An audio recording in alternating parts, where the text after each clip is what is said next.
నమస్తే అభయ న్యూస్ కి స్వాగతం. నా పేరు యశ్వంత్. ముందుగా హెడ్లైన్ చూద్దాం.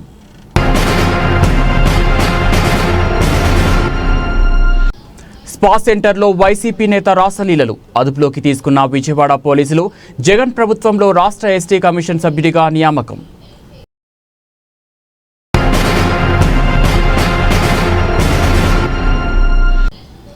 మదనపల్లె కరాటే మాస్టర్ సురేష్ మృతి. సంతాపం తెలిపిన పలువురు నేతలు, అభిమానులు.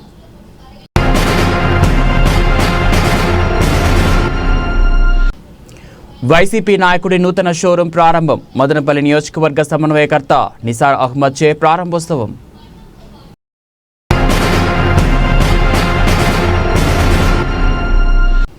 సుప్రజ టెక్నాలజీస్తో మీట్స్ ఎంఓయు. సైబర్ సెక్యూరిటీ రంగంలో భద్రతకు ప్రాధాన్యమే లక్ష్యం.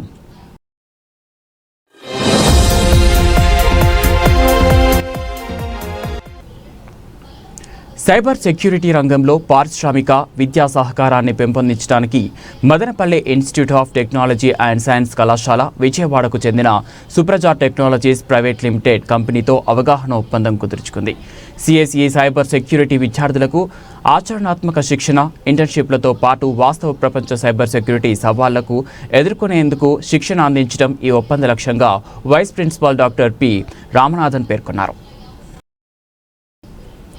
వైసీపీకి చెందిన అన్నమయ్య జిల్లా చేనేత విభాగం అధ్యక్షుడు శీలం రమేష్ బాబు నూతన ఏఎస్ఆర్ సిల్క్ అండ్ టెక్స్టైల్ షోరూంను ఆదివారం ప్రారంభించారు. మదనపల్లిలో నిర్వహించిన ఈ షోరూంను మదనపల్లి నియోజకవర్గ వైసీపీ సమన్వయకర్త నిసార్ అహ్మద్ చేతుల మీదుగా ప్రారంభోత్సవం జరిగింది. కార్యక్రమంలో ఆయనతో పాటు నియోజకవర్గం బూత్ కమిటీ అధ్యక్షుడు మునిశేఖర, కొత్తపల్లి మహేష్, మాజీ సైనికుడు మల్లికార్జున్ రెడ్డి తదితరులు పాల్గొన్నారు.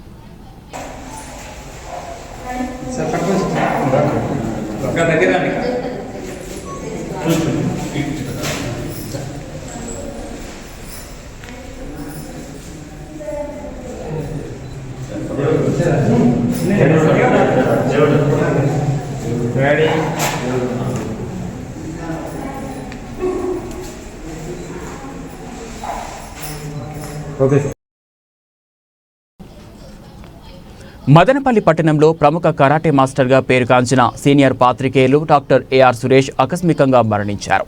సురేష్ మృతికి తెలుగు యువత రాష్ట్ర అధ్యక్షులు Sriram Chinnababu, parliament general secretary Doraswamy Naidu సహా పలువురు సంతాపం తెలిపారు.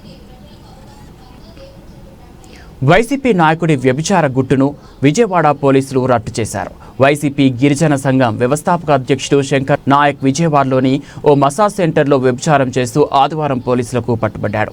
జగన్ రెడ్డి ముఖ్యమంత్రిగా ఉన్న సమయంలో శంకర్ నాయక్ను రాష్ట్ర ఎస్టీ కమిషన్ సభ్యుడిగా నియమించారు. తాజాగా శంకర్ నాయక్ ఇలా వ్యభిచారం కేసులో పట్టుబడడం సంచలనంగా మారింది. విజయవాడ మసాజ్ సెంటర్లో ఓ యువతితో వ్యభిచారం చేస్తున్న సమయంలో పోలీసులు దాడి చేయడంతో రహస్యంగా మంచం కింద దాక్కున్న ఆయన్ను పోలీసులు బయటకు రప్పించి అదుపులోకి తీసుకున్నారు.